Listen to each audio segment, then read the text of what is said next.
Welcome to Our View, the podcast, where we're changing the conversation about disability one story at a time. Here at Our View, we're all about education, awareness, and shifting perspectives. With each episode, we dive into honest, meaningful conversations with individuals from across the disabled community, amplifying voices, sharing lived experiences, and challenging the way society sees disability. Because disability isn't a limitation, it's a part of the human experience. So pull up a seat and join us as we broaden the view and bring real, powerful stories into focus. This is Our View. I would like to welcome everyone back to a new episode of Our View, the podcast, where we aim to educate, raise awareness, and change the tone of conversation about disability. Today, my guest is Tracy Coval. And Tracy, we are very excited to have you on today and for you to share your story. So, thank you and welcome to the podcast. Thank you. And thank you for having me. You're welcome. So, can you start off the podcast by sharing with everyone a little bit about yourself and your Mhm. story and tell us who you are, who is Tracy? Absolutely. So, my name is Tracy Coval, and I'm an international author and artist, writer, and disability advocate. I was born and raised in Massachusetts and now live south of Boston. I went to school for counseling and art therapy, and I primarily work with high risk populations. And I utilize the creative arts to help with de escalation. And 2015, I was working towards my master's in social work when life changed within a blink of an eye. Um, September 2015, I was in a car accident.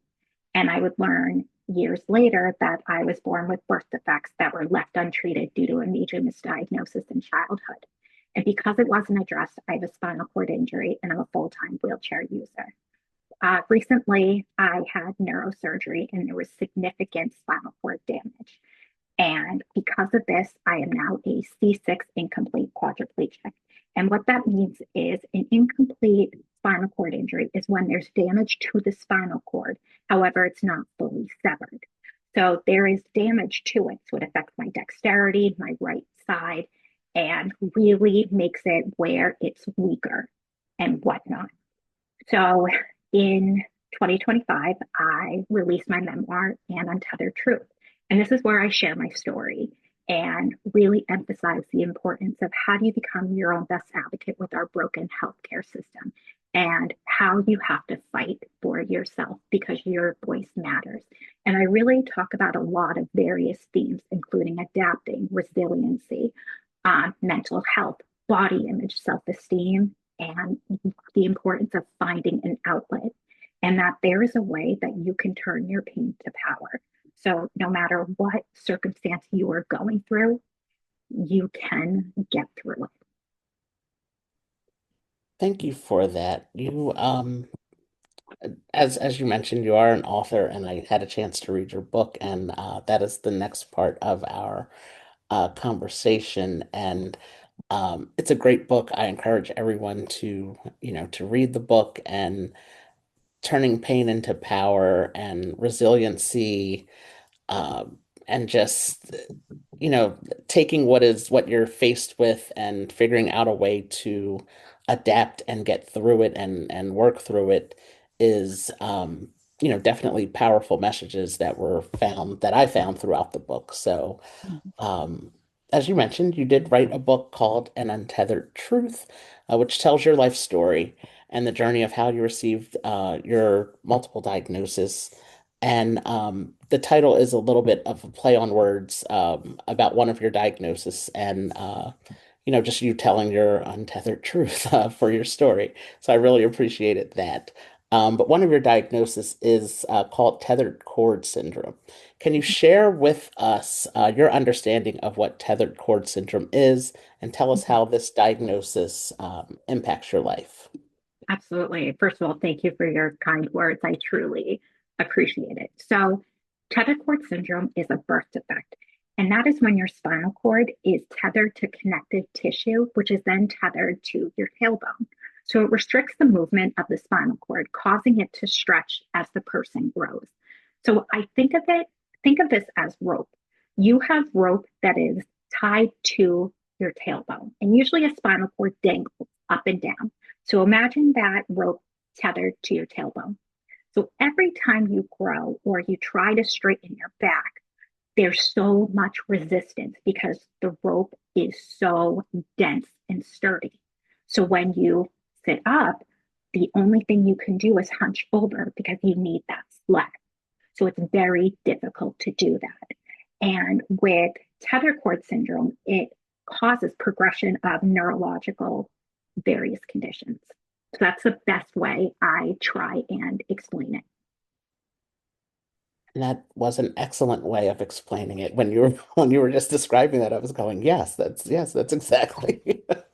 That's a great way of explaining it. So thank you for that. Because I know what it is, and I'm sure, some of our listeners might know, but to hear the term but not really have an explanation of it is what I was going for with asking that question, to see uh, how to really explain it. And being that you're an artist and an author, you did a very good job of creating the visual of what that is like. So thank you. Thank you. Yes, of course.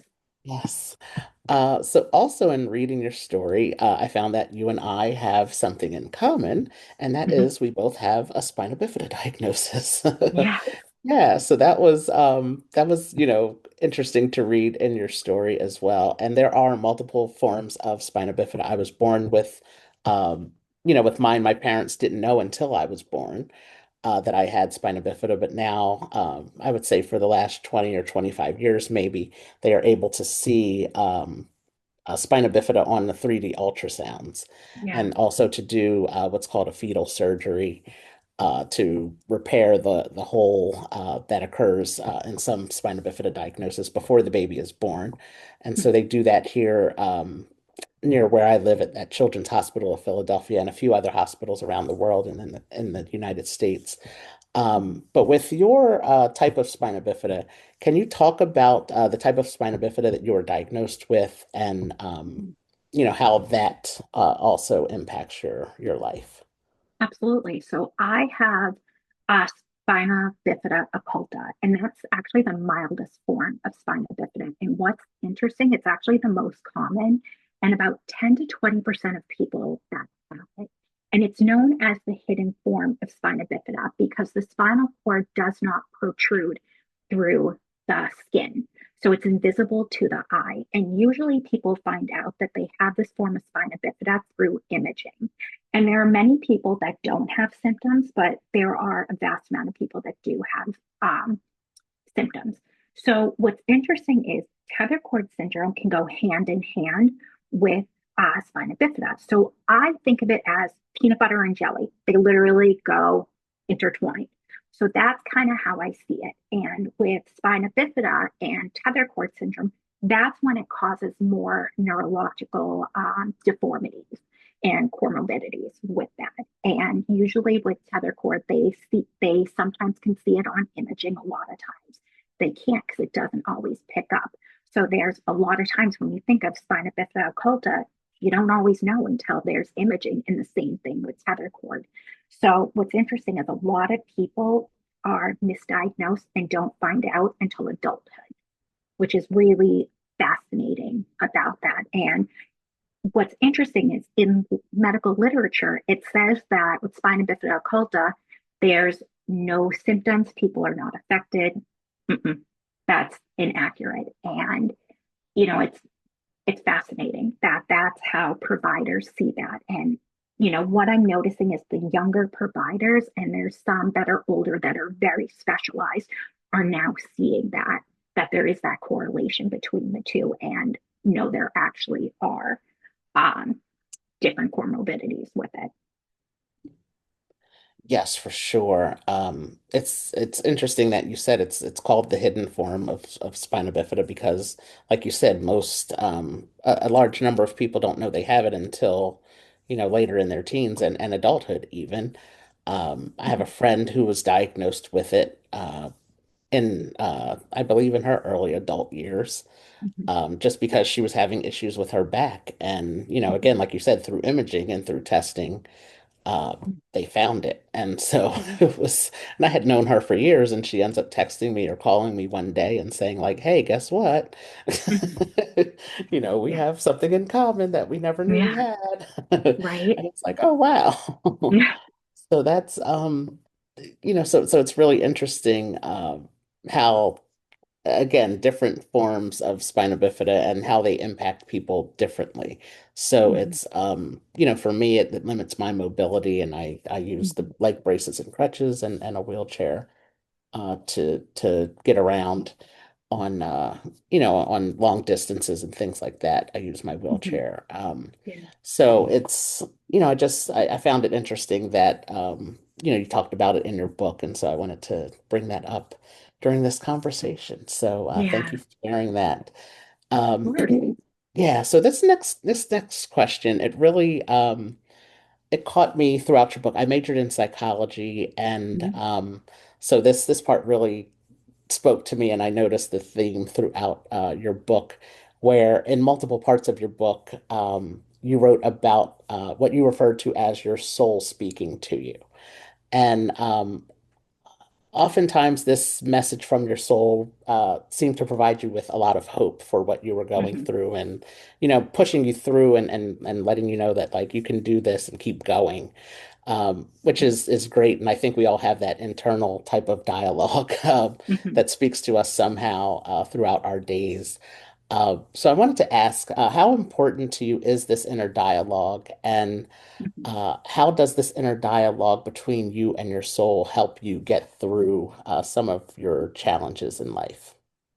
These are great questions. So for me, I refer to my soul, it's almost like your gut. You know how they say trust your gut no matter what? I see that as my soul.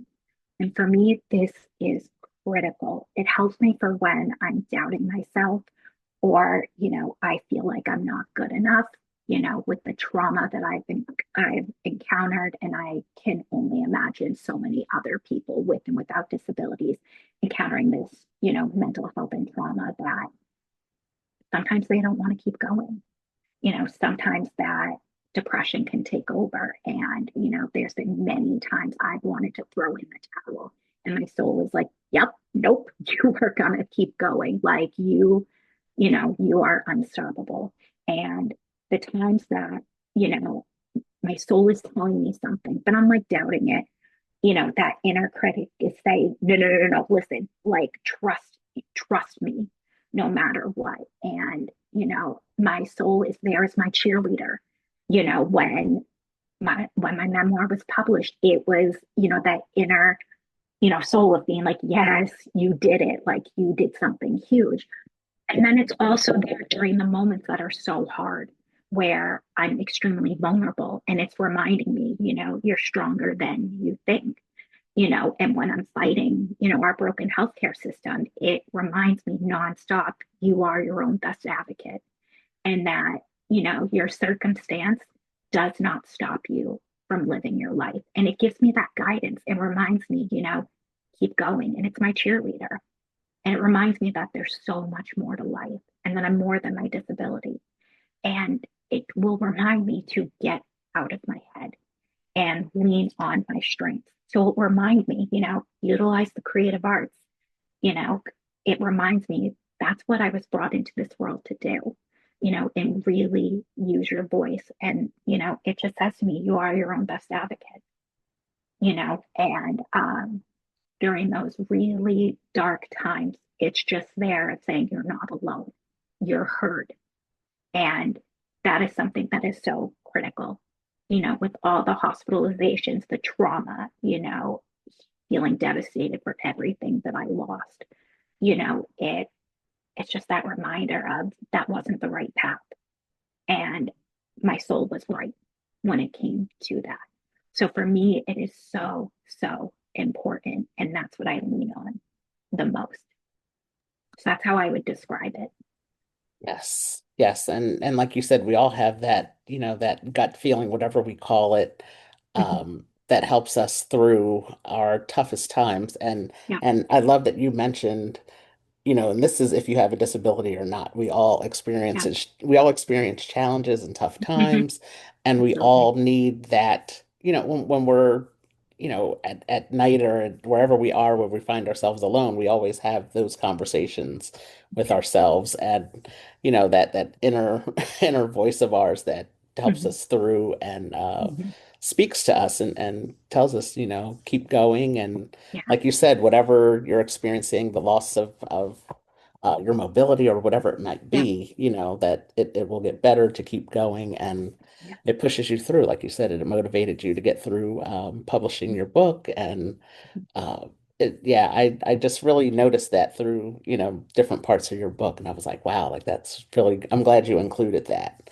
Thank you. Because it's real. It was very real to, you're going through all this trauma and finding out about these diagnoses that you have, and it can be tough. Yeah, it can Absolutely. be very tough, and you have a good support system, an outward Hmm. support system of family and friends that are around you. Um, but it's those, like they say, those nights, those lonely nights, or when you're in bed by yourself, and it's like, Hmm. okay, what's pushing you through all of this, helping you get through it. So, again, thank you Absolutely. for including that um, in your book. Absolutely. And um, so, speaking of your book, can you please share with us if you're on social media and where people can find your book? Great. So you can actually find my book on Amazon, and Instagram would be Tracy_Coval. You can find me on TikTok as well, the same thing. And then Facebook, it would be Tracy.Coval. I really hope you enjoy the book. You can also order the book online at Barnes and Noble. You can order it online at Target, Harvard Bookstore, um, Strand Bookstore. There's a few other places, and it's both in ebook, paperback, and hardcover. And the goal at the end of the year is to make it into an audiobook, so it is inclusive to all. Yes, that would be great. Yeah, Yes, so I told you I might come up with one last question, and absolutely. so the one question I have is, if there was one additional question that I didn't ask, is there something that you didn't share with us that you would also like to share? You know what? I think the biggest thing would be, how did this impact my life? I remember that was something you did bring up briefly, and I thought back to it, excuse me, and you know, this affected my entire life. Not only just medically, I had significant leg deformities, and that's what led to my car accident. I had to go through significant, massive reconstructive surgeries, where at one point I faced amputation twice on my feet. Um, there were so many reconstructive surgeries on my spine and my spinal cord. Um, it affected my mental health, where I had doctors accusing me that I was faking it, which absolutely destroyed me. I lost my education. I lost my career. At one point, I was in my last year of graduate school, where I had 4 courses in field placement left, and the school would not allow me to finish the degree. The only way I could finish the degree was if I didn't go back by a certain time. I would either have to A, retake the courses that I had already taken, or B, restart the program from scratch. And at that point, when I was with the dean, I was fighting for my rights. And at that time, I was facing the right foot potential amputation, and that my spinal cord being tethered to my tailbone. And the dean was like, no, but you can redo the program without a doubt. And that destroyed me. I did a lot of therapy on it, and therapy everyone should do, because the one thing they taught us in graduate school is, if you're going to become a therapist, get a therapist. And I truly believe everyone should do that. I had my career all lined up. I had a job ready to go with Department of Children and Families in the state of Massachusetts. I had everything ready to go. And to see it then affected my organs, where I then had to have double ostomies done. So I had to have a urostomy and a colostomy done, seeing how much it affected my stomach. And, then undergoing this most recent surgery where my spinal cord was stuck to the vertebrae severely and tightly.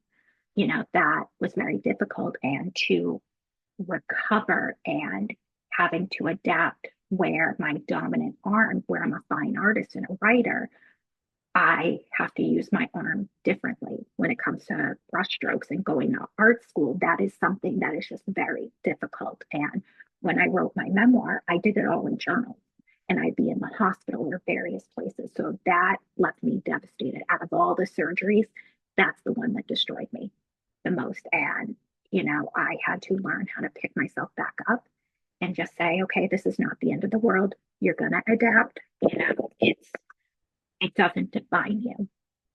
And I think out of all of it, the trauma, how it affected my mental health. And, thank goodness for, the strongest thing one can do is asking for help. And it's people don't realize the strength it takes to speak up for yourself and just take care of you. And, how we were talking about mental health is if you think about it, every person in society has gone through some form of trauma, whether it's a divorce, losing a child, being in a car accident, and the like. And we all have to encounter and address that trauma in some way. So, technicality, we all deal with depression and anxiety in one way or another. And that's a lot of how this, really affected me is that medical trauma and learning at the my late 20s that this happened. And that really killed me deep down. And knowing that, the providers, they have not seen my situation. And it was explained that if this was addressed in childhood, I would not be in this situation today. So essentially, this is damage control. And what the providers explained that, this is about quality of life and that things will continue to deteriorate. Um, and I don't see that as a woe is me at all. This is the facts of it. So it's okay. We understand that. I understand that there's things that I can't control. And I just have to focus on what is in my control. So, as much as this affected and destroyed me, it also really showed my strength and that I am so much stronger than I think. And it helped me learn that you gotta find a way to make bitter lemons into sweet lemonade and that there's always a light at the end of the tunnel. And I never knew when that light was going to happen. And it was most recently the light came, and that your story is not over and that is just beginning. So I look at things as each event that's happened, it's a new chapter. And that's kind of how this memoir occurred when it came to that. So, as I look back on everything, it is so critical we all find an outlet because otherwise we are stuck inside ourselves.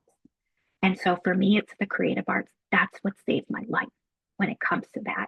So, for it affected me, there was so much that destroyed me, as I've kept saying. And, I joke and I say to people, the doctors have put me back together with Gorilla Glue and duct tape, and I truly believe laughter is the best medicine. And that's, there's so much I've learned about myself. And that's the biggest thing, how I think about how this all has affected me and how is it that I can just turn that pain I've experienced into power?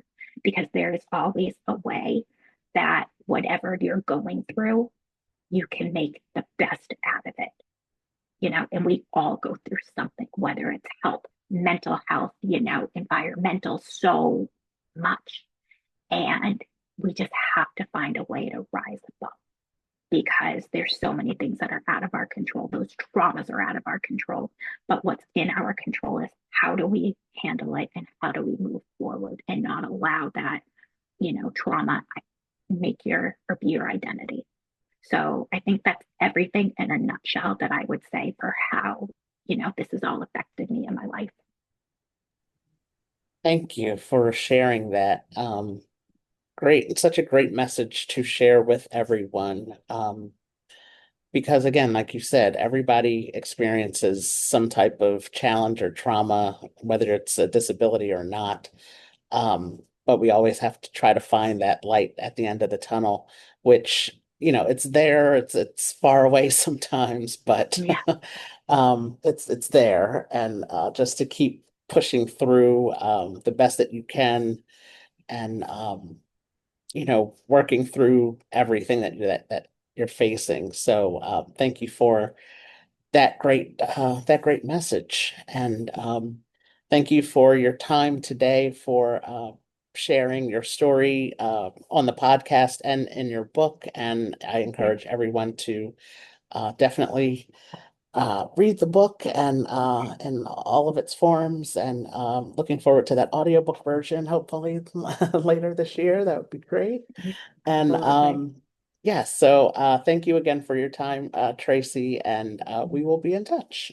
Absolutely. Thank you again. It was a pleasure to be able to speak with you. And Yeah. yeah, I can't wait to chat with you more. Yes, you're welcome.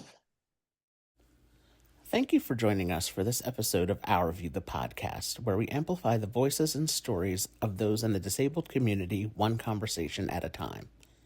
If this story moved you, taught you something new, or sparked a different perspective, we'd love to hear from you. Write a review of the podcast on Apple Podcast, and be sure to subscribe so you don't miss future episodes. Follow us on all social media platforms at Our View for Life 25. At Our View, we believe that disability is not a limitation. It is a powerful part of the human experience. So until next time, keep listening, keep learning, and keep seeing the world through our view.